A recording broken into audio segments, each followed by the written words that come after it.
नमस्कार दोस्तों। आज हम प्राचीन एवं मध्यकालीन भारत के उन इम्पोर्टेंट क्वेश्चनों को करेंगे जो हरियाणा ग्रुप सी और हरियाणा ग्रुप डी दोनों ही एग्ज़ामों में आते हैं और बहुत ही महत्वपूर्ण क्वेश्चन है। तो चलो देखते हैं। पहला सवाल, डैश हरियाणा की हाकड़ा सभ्यता का पहला उत्खनित स्थल है। तो हमें इसमें बताना है कि हाकड़ा सभ्यता का पहला उत्खनित स्थान कौन सा है। तो इसका आंसर आ जाएगा कुणाल। ये कई बार आया हुआ है। जो सबसे पहले जो स्थान था हाकड़ा सभ्यता का था वो कौन सा था? कुणाल। नंबर 2, प्रसिद्ध लेखक धरणधीर ने अपनी पुस्तक अखंड प्रकाश में हरियाणा राज्य को डैश शब्द से संबोधित किया है। तो जो प्रसिद्ध लेखक है धरणधीर, उसने एक पुस्तक लिखी थी अखंड प्रकाश और उसमें उन्हें हरियाणा को कहा था हरिबंका। तो इसका आंसर हो जाएगा डी, हरिबंका। नंबर 3, महाभारत काल में हरियाणा के लिए किस पद का उपयोग किया गया है? आप पद की जगह शब्द भी कह सकते हैं कि महाभारत काल में हरियाणा को क्या कहते थे या क्या कह के पुकारते थे, आप ये भी समझ सकते हैं। तो हम जो शब्द कहते थे वो थे बहुधान्यक। बहुधान्यक। उसके अगला है, महाभारत का युद्ध हरियाणा के किस क्षेत्र में हुआ?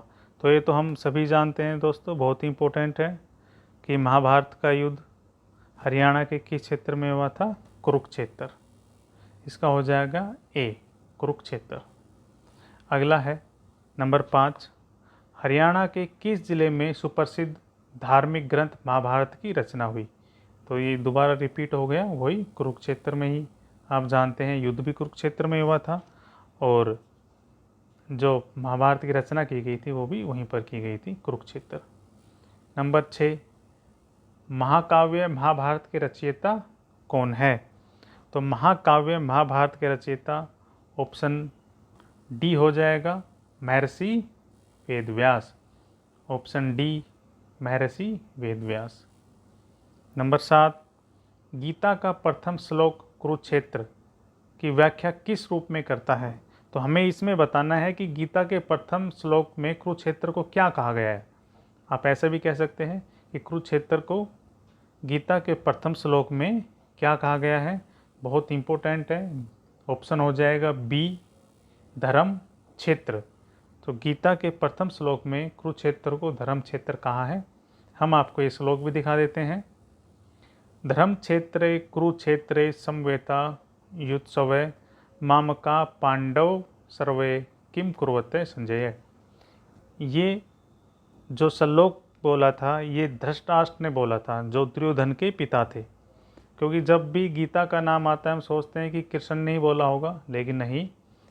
जो पहला श्लोक है वो धृतराष्ट्र के द्वारा बोला गया था और इसका अर्थ है कि संजय मुझे बताओ कि जो कुरुक्षेत्र धर्म क्षेत्र में मेरे और पांडव के पुत्र जो युद्ध के लिए आए हुए हैं वो क्या कर रहे हैं। अगला नंबर 8, निम्न में से किस ग्रंथ में रोहतक का उल्लेख मिलता है? तो रोहतक का उल्लेख मिलता है नकुल दिग्विजयम। तो ये जो ग्रंथ है नकुल दिग्विजयम, ये अलग से कोई ग्रंथ नहीं है। ये आप ध्यान रखेंगे, ये महाभारत में ही एक पर्व है नकुल दिग्विजयम, उसके संबंधित है। यानी महाभारत जो किताब है जो लिखी थी महर्षि वेदव्यास ने लिखी थी, उसी का ही एक हिस्सा है। और इस ग्रंथ के, नकुल दिग्विजयम ग्रंथ के जो लेखककार है, रचयिता है, लिखने वाले हैं, वो भी वही हैं जो महाभारत के थे, यानी महर्षि वेदव्यास। अगला है नंबर 9, हरियाणा में कौन सा शहर महाभारत के कर्ण से संबंधित है? तो इस कौन सा शहर आ जाएगा? ऑप्शन है ए, करनाल। करनाल महाभारत के कर्ण से संबंधित है। नंबर 10, शासक विग्रहराज फोर्थ या चतुर्थ के 3 शिलालेख किस स्तंभ में हैं? तो शासक विग्रहराज फोर्थ के 3 शिलालेख जो है वो है टोपरा स्तंभ, इसको कई बार दिल्ली टोपरा भी कह देते हैं, ये भी आया है, तो ऐसा भी ध्यान रखेंगे। इसके आगे दिल्ली और भी लगा देते हैं, तो याद रखेंगे टोपरा स्तंभ। नंबर 10 पे था ये। नंबर 11, किस स्थान से प्राप्त अभिलेखों में संगीत के 7 स्वरों का उल्लेख है? तो इसका आंसर हो जाएगा ऑप्शन बी, अग्रोहा। अग्रोहा में शिलालेख मिला था, जो अभिलेख मिला था, उसके ऊपर जो 7 स्वर है, सारे गामा पा धा नी सा संगीत के, उनका उल्लेख किया गया, यानी वो उकेरे गए हैं उनके ऊपर। नंबर 12, 12 नंबर, योद्धे काल में हरियाणा को किस नाम से जाना जाता था? तो योद्धे काल में हरियाणा को, बहुत इंपॉर्टेंट है, सी, बहुधान्यक नाम से जाना जाता था। योद्धे काल में किस नाम से जानते थे? बहुधान्यक। बहुधान्यक का अर्थ भी होता है, दोबारा हम बता देते हैं, सी, यानी बहुत ज़्यादा फसल होने वाली, अनाज होने वाला स्थान, बहुधान्यक। 13 नंबर, निम्नलिखित में से सिंधु घाटी सभ्यता का कौन सा केंद्र हरियाणा में पाया गया था? तो 13 का हो जाएगा, देखो मीताथल भी है, भिडाना भी है, भगवानपुरा भी है, तो ऑप्शन हो जाएगा डी, ये सभी स्थान सिंधु घाटी सभ्यता के केंद्र माने जाते हैं। और कई बार इसको सिंधु की जगह इंडस वैली भी लिख देते हैं अंग्रेजी में, तो आप वो भी ध्यान रखेंगे, एक ही बात है। 14, दक्षखेड़ा एक पुरातात्विक स्थल हरियाणा के किस जिले में स्थित है? तो दक्षखेड़ा जो पुरातात्विक स्थल है वो हरियाणा के सी, 14 रोहतक जिले में स्थित है दक्षखेड़ा। तो हम ये भी बता देते हैं कि जो दक्षखेड़ा है उसको फरमाना का स्थान, जो प्रॉपर स्थान है उसका नाम है फरमाना, और वो प्रसिद्ध है, उसमें 70 कब्रें मिली थी, यानी इंसान को जब आप आफ्टर उसकी डेथ के कब्र में लिटाते हैं, वो 70 कब्रें मिली थी, इसी के लिए वो फेमस है। दक्षखेड़ा स्थान रोहतक में है, रोहतक के पास एक जगह है फरमाना। अगला है 15, निम्नलिखित जिलों में से किसमें हड़प्पा सभ्यता का राखीगढ़ी स्थल खोदा गया था? तो 15 का हो जाएगा ए, राखीगढ़ी स्थान कहाँ खोदा गया था? हिसार में, इंपॉर्टेंट है, कई बार आया हुआ है, राखीगढ़ी हिसार, ऐसे याद रख लेंगे। 16, निम्न में से कौन सा हड़प्पा सभ्यता स्थल फतेहाबाद हरियाणा में स्थित है? तो हड़प्पा का स्थल जो फतेहाबाद है वो हरियाणा के, आपने बताना है कहाँ पर है, ये तो कई बार आया है, ये बनवाली में है। किस में है? बनवाली, हरियाणा में ही है बनवाली, फतेहाबाद में है। जो प्रॉपर स्थान है वो हम फतेहाबाद कह देते हैं। और इससे रिलेटेड भी एक छोटी सी इम्पोर्टेंट हम लिख सकते हैं, जो लोथल है ये गुजरात में है, और जो धौलावीरा है ये भी में है, और कालीबंगा है ये हनुमानगढ़ डिस्ट्रिक्ट है राजस्थान का, वहाँ पर है कालीबंगा। 17, हरियाणा के भिवानी जिले में स्थित मीताथल गांव की खुदाई डैश के द्वारा की गई थी। तो इम्पोर्टेंट क्वेश्चन है, ये कई बार आया हुआ है, ये इसका आंसर हो जाएगा डॉक्टर सूरजभान। तो डॉक्टर सूरजभान थे, उनके द्वारा ये की गई थी।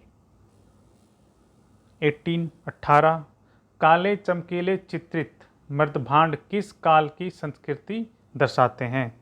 तो 18 का आ जाएगा ए, वैदिक काल, जो यानी वैदिक काल में जो मृदभांड यानी मिट्टी के बने हुए जो बर्तन होते थे उनके ऊपर काले चमकीले चित्रित किए जाते थे, तो क्या कहेंगे? वैदिक काल। 18 का ए, वैदिक काल। 19वां, हर्षवर्धन की मृत्यु के बाद हरियाणा किस वंश में चला गया? तो हर्षवर्धन की मृत्यु के बाद हरियाणा गुर्जर प्रतिहार वंश में चला गया था। तो हर्षवर्धन के बाद, यानी आप ये भी कह सकते हो कि हर्षवर्धन के बाद किस राजाओं ने शासन किया? तो कहेंगे गुर्जर प्रतिहार राजवंशों ने शासन किया। 20, जब गजनवी ने उत्तर पश्चिम से भारत पर आक्रमण किया तब हरियाणा में डैश राजवंश का शासन कर रहा था। तो भाई हरियाणा में तोमर राजवंशों का शासक था जब महमूद गजनवी ने उत्तर पश्चिम में आक्रमण किया। तो महमूद गजनवी में लगभग 11वीं शताब्दी में आक्रमण किया था और एग्जैक्ट डेट है 1014 ईस्वी। और जो राजा था वो था तोमर राजा जयपाल, कई बार अनंगपाल भी कह देते हैं, लेकिन जो प्रॉपर राजा था वो कौन सा था? जयपाल। अनंगपाल ने तो दिल्ली को बसाया था। तो गजनवी, तो 2 क्वेश्चन हो गए इसमें। गजनवी ने आक्रमण किया तो राजा कौन था? जयपाल। और शासक राजवंश कौन सा था? तोमर। आक्रमण कब किया? 1014 ऐसे याद रख लेंगे। चलो अगला देखते हैं 21। हरियाणा के फरीदाबाद जिले में सूरजकुंड झील को किसने बनाया? तो आप ऐसे भी याद रख रहे, सूरज कुंड में सूरज आता है तो जो राजा होगा वो भी कौन होगा? सूरजपाल। तो किसने बनाया? सूरजपाल ने, राजा सूरजपाल, ऑप्शन डी। 22। महमूद गजनवी ने थानेसर पर कब हमला किया? तो महमूद गजनवी ने थानेसर पर ही आगे दोबारा ये क्वेश्चन आ गया जो हमारा 20 में भी आया था। 1014 महमूद गजनवी ने थानेसर पर हमला किया 1014, डी ऑप्शन 1014। 23। राज्य के 2 सबसे महत्वपूर्ण स्मारक लाट की मस्जिद और हुमायूं की मस्जिद किस स्थान पर है? तो ये जो दोनों की जो है, लाट की मस्जिद और हुमायूं की मस्जिद, ये राज्य के फतेहाबाद ज़िले में, ऑप्शन हो जाएगा सी। और इससे रिलेटेड एक छोटी सी डिटेल भी है, वो हम बता रहे हैं। पहले इसका ऑप्शन देखिएगा कि लाट की मस्जिद और हुमायूं की मस्जिद कहाँ पर है? ये फतेहाबाद। ये याद हो गया, फतेहाबाद में सी ऑप्शन है। इससे रिलेटेड जो है वो क्या है कि लाट जो थी ये 6 मीटर से अधिक ऊंचा एक पत्थर का स्तंभ है, उसी को लाट कह देते थे। और ये जो स्तंभ है ये अशोक से संबंधित है, सम्राट अशोक से संबंधित है। और इसको फिरोज शाह तुगलक ने इसके ऊपर, उसी स्थान के ऊपर इसको मिटा करके और अरबी भाषा में लिख दिया गया था। तो अब पूछे कि अब अगर ये क्वेश्चन आए कि लाट की मस्जिद किससे संबंधित है, तो कहेंगे फिरोज शाह तुगलक। और उसके ऊपर कौन सी भाषा में लिखा गया है? अरबी भाषा में या अरबी लिपि में लिखा गया है। लेकिन ये लाट होता क्या है? ये एक 6 मीटर से भी ऊंचा पत्थर का एक खंबा कह सकते हो आप, पत्थर का एक खंबा है। Next question number 24। निम्नलिखित में से किसे हरियाणा का ताजमहल कहा जाता है?